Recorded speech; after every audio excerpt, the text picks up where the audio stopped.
Welcome back to KTD Training Solutions. This is Jenny Bhaskar, and we are here in the session to discuss few verbal aptitude questions with respect to your Cognizant GenC preparation.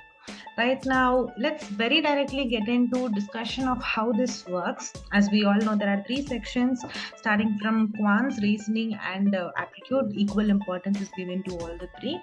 And coming to the difficulty level of questions, yeah, you can expect an average level of questions, which I mean not very easy, not very difficult, which definitely demands some time to think and then solve. You can't really answer the questions in a very simple manner. Just by looking at it you get the answer, right? No, that's not the level of questions which you can actually expect here. It demands a little more of effort and work. So verbal aptitude, yeah, there are three sections: vocabulary, grammar means sentence correction or spot the error, and comprehension. In comprehension, more than reading comprehension, I would suggest you guys to focus on para jumbles, which is definitely playing a good role this time probably, or generally it plays a very good role when it comes to the service companies, that is day one companies. So here I'm going to give you a glimpse of the type of questions that you can expect, or the level of questions that you can expect. But there is an app, there is a course available in our app, which if you wish to purchase, you can very well download it from the link given in the description, where we have discussed more questions in all the three sections of your non-technical side. With that, let's get into the first question. So first question here is, find the meaning of a highlighted phrase. Now this tells you the topic is definitely going to be vocabulary, right? Well, now in vocabulary, the first question that you are asked is to find the meaning of the highlighted phrase, and the highlighted phrase is against the clock. Now, before you look at the options, try understanding the meaning of the sentence. The CBI works against the clock to find the whereabouts of the suspect. Well, so it is a nature of work. Right now, what you can understand without looking at the option is that the phrase against the clock means some nature of the work. Okay, and the options given here: more time than expected, less time than expected, day and night, without bothering about the time. Right? See, usually what happens is when these two options are given, which are extreme opposites to each other, there is I have observed this, that there is a good tendency of students to omit both the options, right? You feel like maybe they have given this option just to fill the options, right? But unfortunately such options will demand your attention, right? So the right answer is less than the time expected. Now, against the clock is not anything related to the time. I mean, it's not anything related to the the level of work that's been put into it, or the time zone that you're working with. It all depends on against the clock. You can always relate it to like before the clock, right? Meaning that you have to finish the work before the deadline, which very rarely we do in our work, right? Fine. So against the clock means less than the time expected. So they work in such a way that they find the suspect very before the deadline, right? So the right answer for this question is option B, less than the time expected. So the next one is to spot the error. We all know that John Milton is the better poet than a writer. Well, when such questions come, you will definitely come across an option called no error. And most probably, if you feel there is nothing, where you read the sentence twice or thrice, you tell it to yourself, and if you're very comfortable in reading the sentence as it is, then you decide that the sentence has got no error, right? But that's not how it works. Now, if you can see the adjective better here, this is a comparative degree, right? We know there are 3 degrees of comparison: positive, comparative, and superlative. And it is only before superlative degree that you can use the article the, and not before a comparative degree, right? So usage of the here is the error. So the answer should have been, we all know that John Milton is better poet than a writer. So there is a comparison existing. So it's wise to use better as an adjective itself rather than changing better to best, right? So don't change better to best because there is a comparison happening here. Better take the word the, take away the word the and settle with the answer as it is, right? So the error lies in the article the. the sentence should have used no article before a comparative. Hope you get that. So the next question here is it another spot the error. Either the physicians in the hospital or the chief administrator are going to take a serious action against the molestation. Very good. Now that's an easy question. Whenever you find the word either or as correlating conjunction, we have discussed this in our earlier videos as well. So correlating conjunctions are those which always come in pairs, either or, neither nor, not only but also, both and, right? All these are correlating conjunctions. Now, whenever you come across a correlating conjunction, the verb always follows the second subject. Now, there are two subjects here. The first subject is physicians and the second subject is chief administrator. The second subject is chief administrator, which is a singular. So the verb should also be singular. But the verb used here is are, which is in plural form. So change are to yes. So the answer is going to take a serious action against the molestation. Okay, so that's the answer. Moving to the next question. The Indian football team has seen a remarkable growth in the worldwide ranking of the last decade. Okay, now Indian football team, just now we have discussed a subject verb agreement question. So Indian football team is a collective noun. For collective noun, the verb is always going to be singular and here it is singular too. Right, so that's satisfied. So let's check if we can't find any other errors. Seen a remarkable growth on the worldwide ranking, right? See, I will give you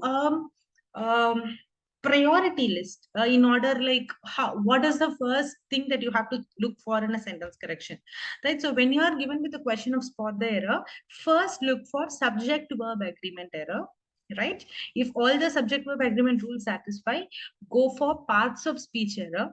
Parts of speech error primarily includes article, right? Our very first question where we remove the article the, right? So article error and then preposition error,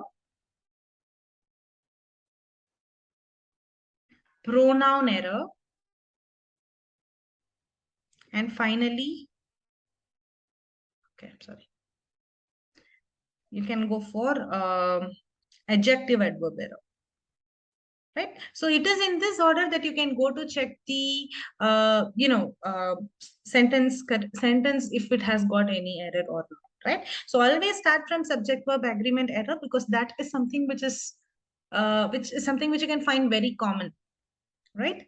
So growth on the worldwide ranking of the last decade is not the right preposition. It should have been in, right? Ranking list, and it is in the list that you're going to find, not on the list, right? So understand the difference between on and in. On, it means something that is above the other or on the other, right? Whereas in is into it, right? Fitting into it. So that's the meaning of it. So that's the difference between on and in. So the answer should be in the worldwide ranking of the last decade. Moving to the next question. Knowledge acquired by a man or woman just lie in the experience that he or she has undergone. Good. Now, mostly you will,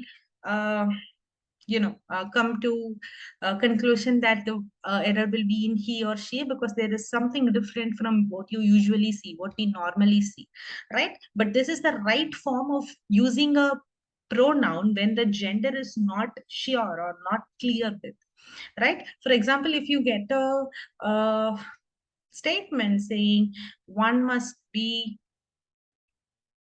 responsible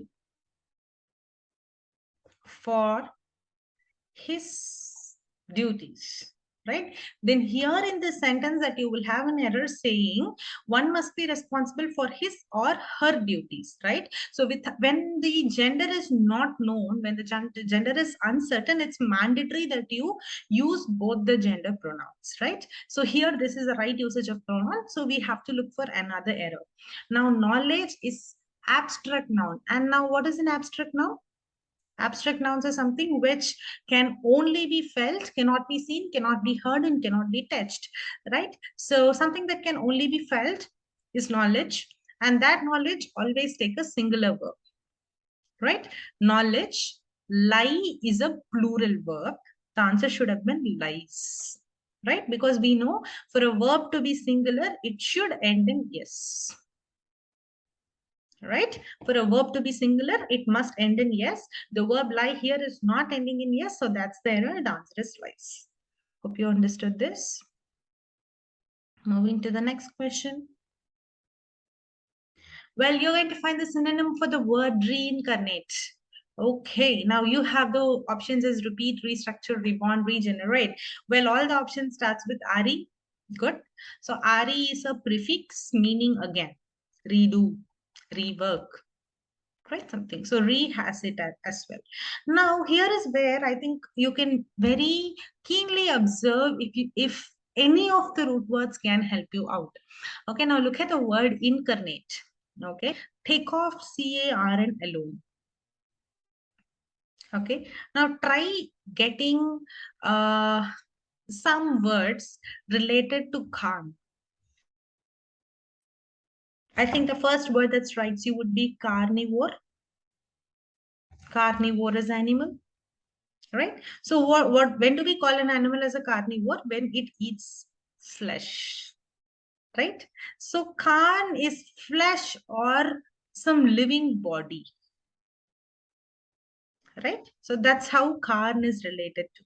Now, having understood the root word of Karn, I can very easily narrow down my options from 4 to 1 or 2, and that will pave the way for my answer. Okay, now the meaning of reincarnate deals with body. So obviously the answer is going to be reborn. Being reborn in some other form is what you call as reincarnate. The answer is reborn for this. Hope you understood this. See, root words will definitely help you if you are very keen and smartly taking away those letters which will help you to get the root word. Okay.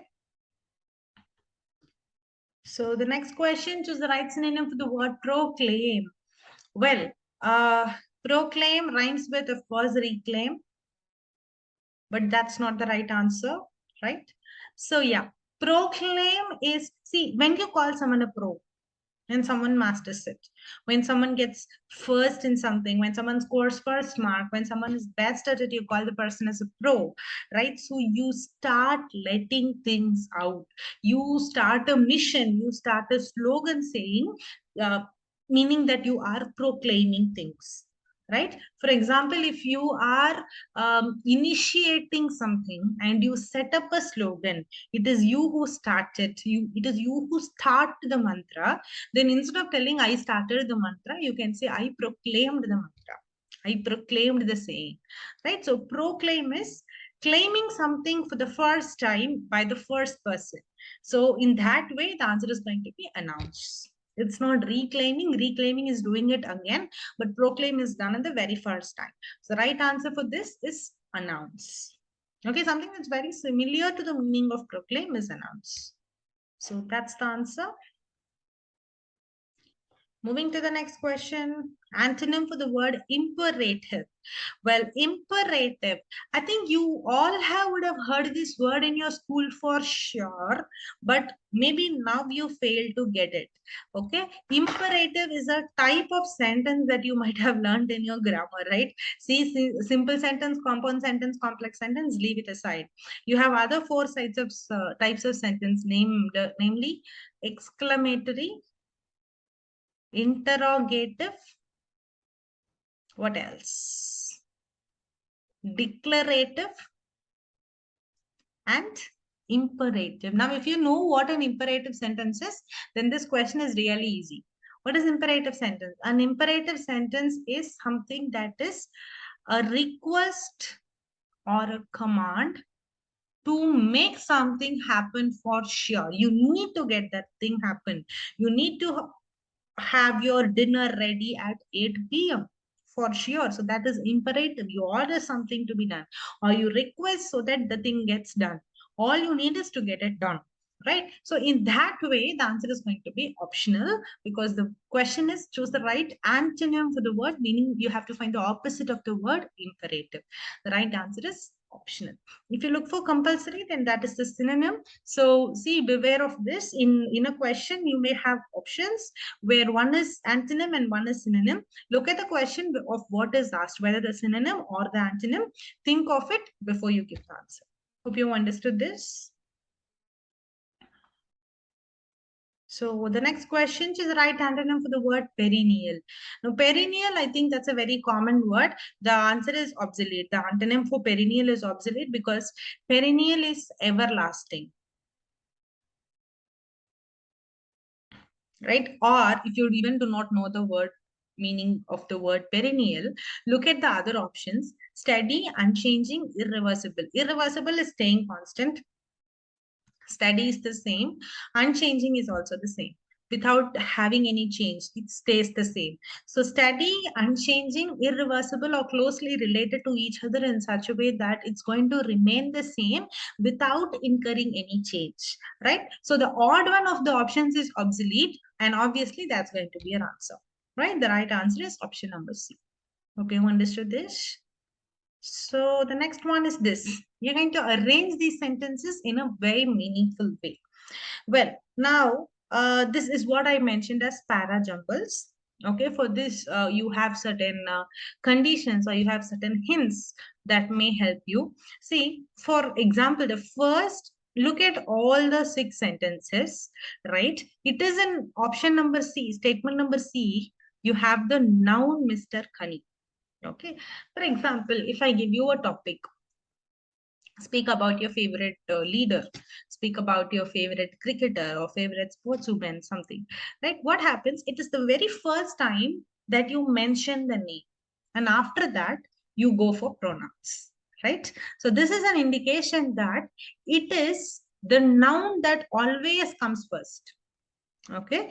For example, if I had to talk about Dr. APJ Abdul Kalam, then the first time I mention his name fully and then pronoun he, him, his are used. Right. So obviously, if the entire passage is all about Mr. Kani, then Mr. Kani is the first line or the first word in the paragraph. So Mr. Kani is an excellent novelist and poet, should be the first line. Okay, now having decided that, check for the options with which has got C has the first line. Okay, C F D B C E D A B F. Now option B and C have statement number C as the first one, which means you can very easily eliminate option A and D. Option A and D are definitely not a part of it. Now, next, look at the options and you can easily get out. So you have CF and CE. Determining the second statement will definitely give you the answer. Now, when you go for F, nowadays he writes less poems than novels. And E, most of his novels were so involving that it took a constant 6 to 8 hours to complete the novel.